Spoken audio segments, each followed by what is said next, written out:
He had to succeed. His father raised him the best way he could. And one day, Jurgen Klopp became a man celebrated by thousands. But his father never got to witness his success.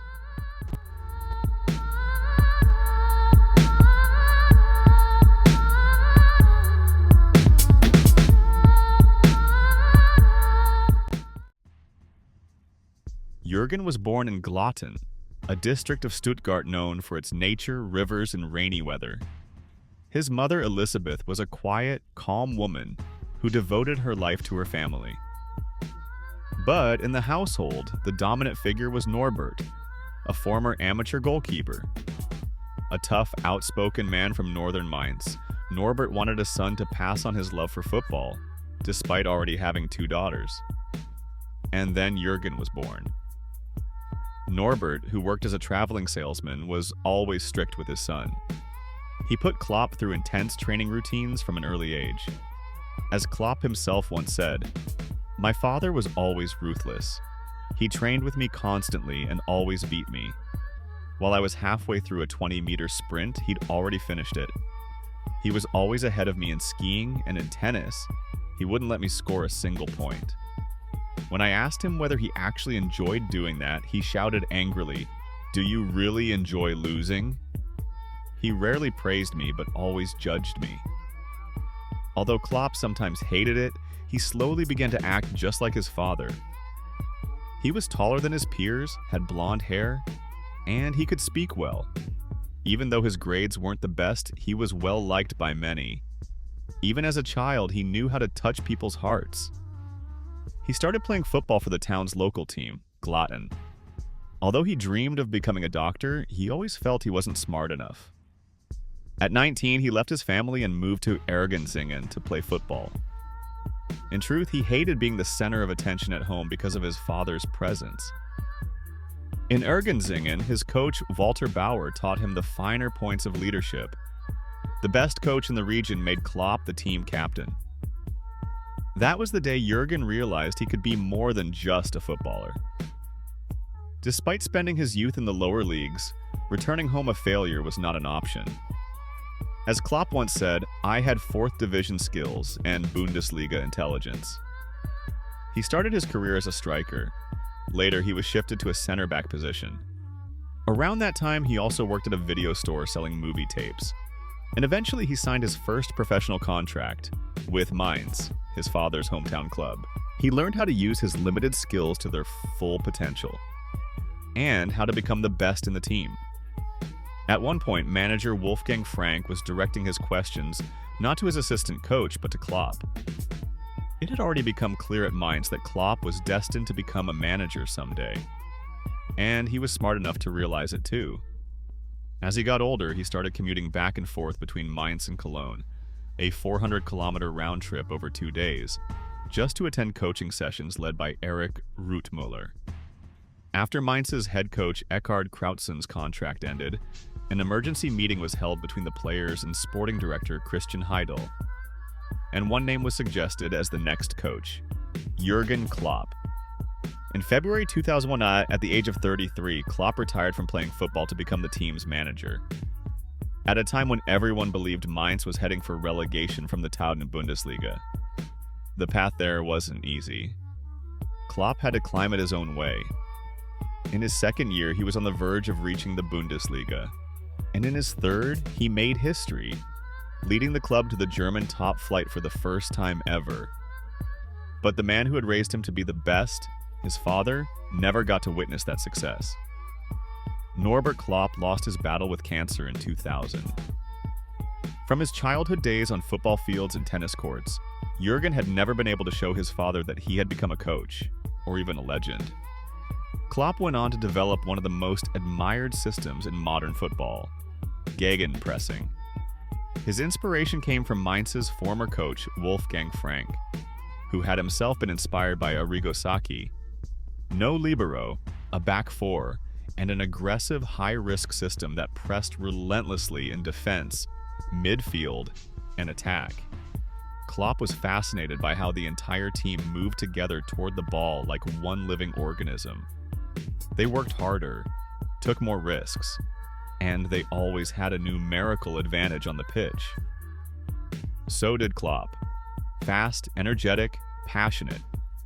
When people compared him to Arsene Wenger, he said, "He is a calm orchestra. I prefer loud heavy metal." Barcelona's Tiki-Taka was never his style. In his first year with Mainz, he finished 11th in UEFA's fair play ranking. The next season, his team was relegated to the 2. Bundesliga. And when they failed to finish 4th and return to the top flight, his contract was not renewed. A fairy tale that lasted 7 years. But by then, Klopp was already well known in Germany. Especially during the 2006 World Cup, his commentary, tactical analysis, and unique footballing insight on ZDF made him famous nationwide. And life opened a new door, one that led to the Yellow Wall. As soon as he arrived, he brought back Subotic and Zidane to Dortmund. After years of financial turmoil, the club could finally breathe again and began climbing the league table. In his second season with Dortmund, they qualified for the Europa League. And his third season was arguably his finest yet. After 100 matches full of ups, downs, and challenges, Klopp's team beat Nuremberg 2-0 on matchday 32. And for the first time in 8 years, the Bundesliga title returned to Westphalia. The following season, they won it again. They even broke the record for the most points ever earned in a Bundesliga season. Dortmund's suffocating press and explosive goal scoring made them one of the most exciting teams in Europe. In the 2012-13 season, they reached the Champions League final. Until Robben's unbelievable last-minute goal, the trophy looked destined for Dortmund. But the winner was their arch-rival, Bayern Munich. It was a clash made in footballing heaven, and now it was over. For the next 2 years, they achieved nothing. The team slipped down the league table and was dangerously close to relegation. Still, Klopp said goodbye to his beloved Dortmund, a club he had transformed into a kind of football cult, with 2 Bundesliga titles, 2 German Super Cups, and 1 DFB Pokal. At the time, no one knew where he would go next. But maybe he had already made up his mind. In the fall of 2015, Klopp was at Munich airport preparing to fly to New York. When asked where he was headed, he replied, "To a basketball game," even though the NBA season was still a month away. In Manhattan, Klopp met with Liverpool's investors and board members. Just a day earlier, sporting director Mike Gordon had sat down with Carlo Ancelotti in that very same room. But when Jurgen laid out his plans and what needed to be done, the decision was made. Mike Gordon later said, "Never mind managing a football team. If he wanted to, he could run billions of dollars in assets." For Liverpool, glory had long been just a dream. When they lost to European opponents, they would simply say, "They were better than us," and move on. Then came Jürgen Klopp, walking into the stadium with its famous red seats saying, "I'm here to turn doubters into believers." Back then, Jose Mourinho was calling himself the special one. But Klopp? He called himself the normal one. With his detailed, diligent personality, Klopp set out to rebuild Liverpool from scratch. He went to the facilities, lit a morning cigarette, made himself an espresso, and gave his very first order in Liverpool: replace that coffee machine. On his first day of training, he became obsessed with the players' kits. The training shirts weren't absorbing sweat well enough. He demanded that the training gear be made from the same fabric as the match kits. To him, training had to feel as important as the game itself. He constantly trained his players to handle pressure. He brought in Munich's renowned nutritionist Mona Nemmer. "Let's run a test," he said. No reaction. "Very good. Very, very good. I like it." Next, he had special drink dispensers installed in the players' dressing rooms. He added conditioning coach Andreas Kornmeier to his staff. There was no magic wand, just hard work and the rewards that come from it. Football, like life, thrives on contradiction. And Klopp's system had one great contradiction: his final friend, his ultimate rival, Pep Guardiola. The two first faced off in Germany, 2-0. Bayern vs. Dortmund. Guardiola, known for perfecting the Tiki-Taka style, against Klopp's intense and chaotic Gegenpress. In the Premier League, their rivalry intensified. Pep focused on drawing pressure and breaking it with a single pass. Klopp demanded total unity, everyone, everywhere, all at once, hunting the ball together. In their meetings, Klopp won 8. There was 1 draw, and Guardiola won 5. They always spoke of each other with deep respect and affection. Klopp once said, "He's a genius, and he's mad, the best manager in the world. He thinks of every tiny detail." And Pep said of Klopp, "The strongest rival I've ever faced. When he leaves, I'll finally be able to sleep peacefully." I can't wait watching developing, maybe the next steps, becoming third. I don't even know yet who became champion. Huh? So, the only ones who got left over here, us, and who can do that again. The players first saw Klopp's true character on December 20th, 2015, after a crushing 3-0 loss to Watford. Watford had figured out how to beat the press, and Liverpool had no response. Everyone assumed the post-match celebration at Formby Hall Golf Club would be cancelled, but Klopp had other plans. As he entered the dressing room, he said, "I'm proud of every one of you. You gave everything. Now let's go and celebrate." That season, Liverpool finished 8th in the league and lost the Europa League final to Sevilla. A failure, but a successful one. And Liverpool believed in him. They extended his contract by 6 years. The following season, he finished 4th, taking the club back to the Champions League. He touched players' hearts, but never compromised on discipline. When Sacco arrived too late for a flight to the US, Klopp had him sent home. When Coutinho kept pushing for a move to Barcelona, Klopp gathered the directors and said, "Get this man out of the team, immediately." Klopp couldn't work with anyone who didn't believe in him, his system, or his dream. He didn't sign superstars, he signed the right players. Mane, Wijnaldum, Matip, players who could shine in his system. The following year, Salah, Van Dijk, Chamberlain, and Robertson joined. Now, Liverpool was truly Klopp's team. Alexander-Arnold and Robertson were relentlessly attacking from the flanks. Firmino was a magician up front. Salah and Mane were unstoppable, proving every game that no defender could touch them. Van Dijk became a fan favorite in the best center-back in the world conversation. Alisson supported the play from the back, and Henderson played the best football of his life. Step by step, Klopp created a brand new culture. Millions recognized him by that wide, bright smile. In 2017, popular dentist Robbie Hughes gave Klopp a fresh set of brilliant white veneers.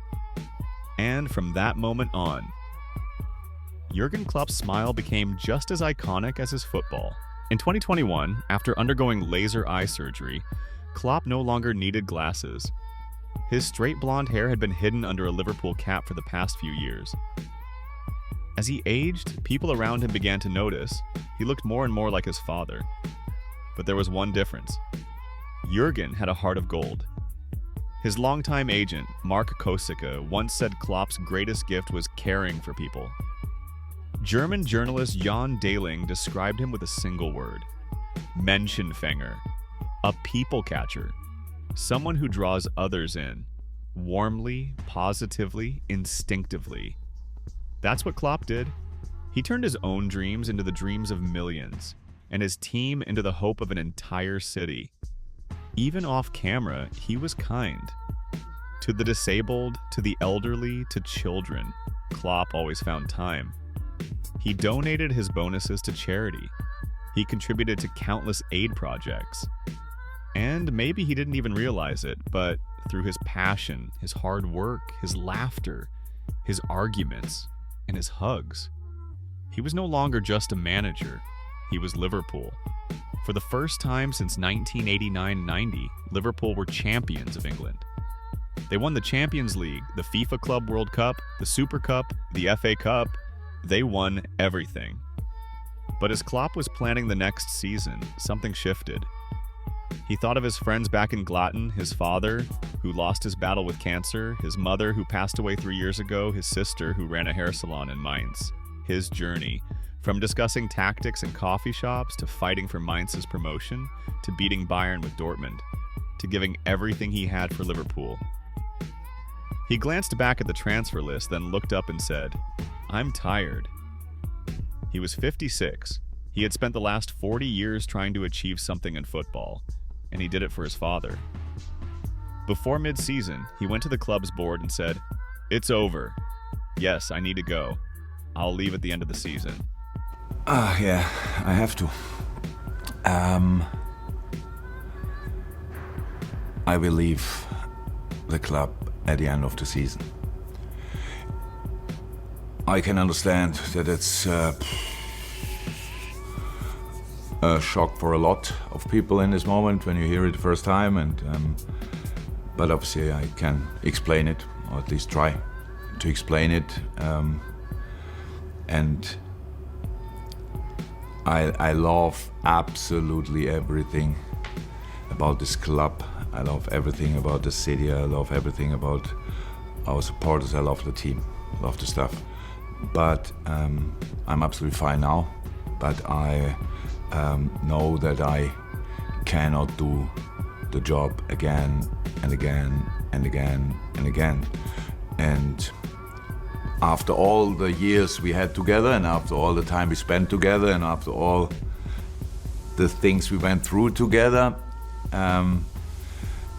the respect grew for you, the love grew for you, and the least thing I owe you is the truth.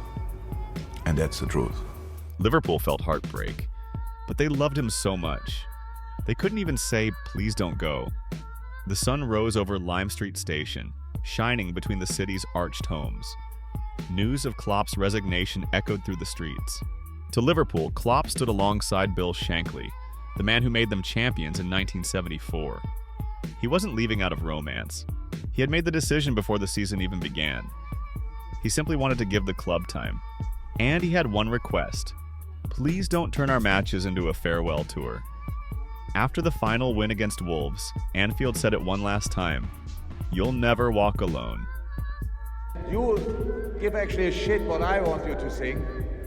I know, but I have an idea. I heard the song today a few times, and you can do that. I have no problem with that. Let's see how the response will be. La la la la.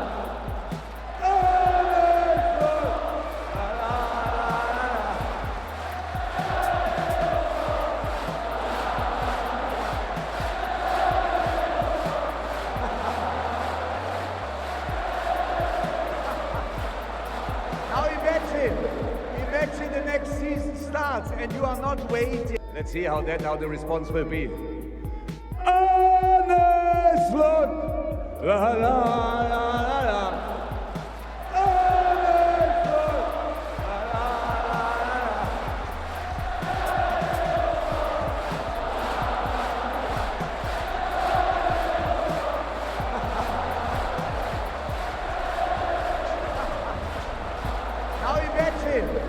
Imagine the next season starts and you are not waiting what's going on. No, you go full throttle into it. You welcome the new manager like you welcomed me. You go all in from the first day.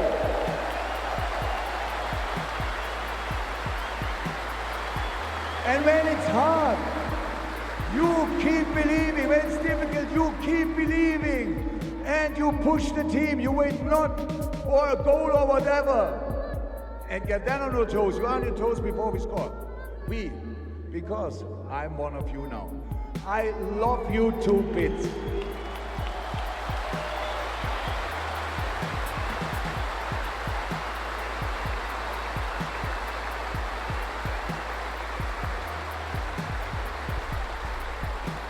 The only thing we don't have yet in this wonderful stadium is a video wall, so I have to tell you, on my jumper is "Thank you, love," and I will never walk alone again. Thank you for that. You are the best people in the world. Thank you.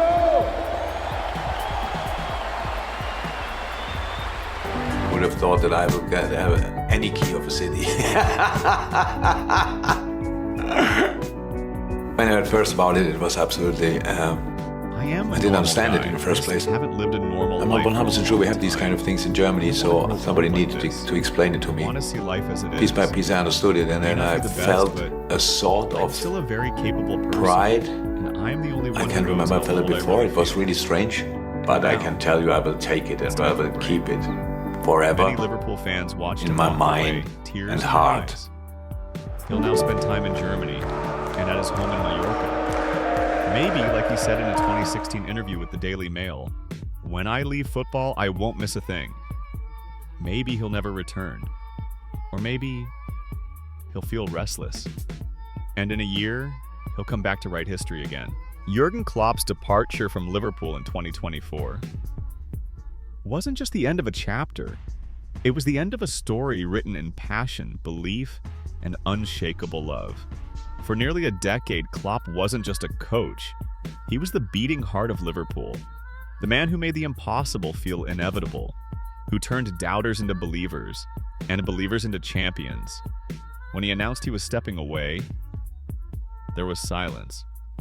The kind of silence that only follows something truly beautiful. I'll take a year off and ask myself if I miss football. If I say no, that will be the end of Coach Jurgen Klopp. His words were calm, but they carried the weight of a man who had given everything. But this was not goodbye, not really. Because in January 2025, Klopp found a new way to stay close to the game, becoming the head of global soccer for Red Bull. A new stage, a different kind of influence.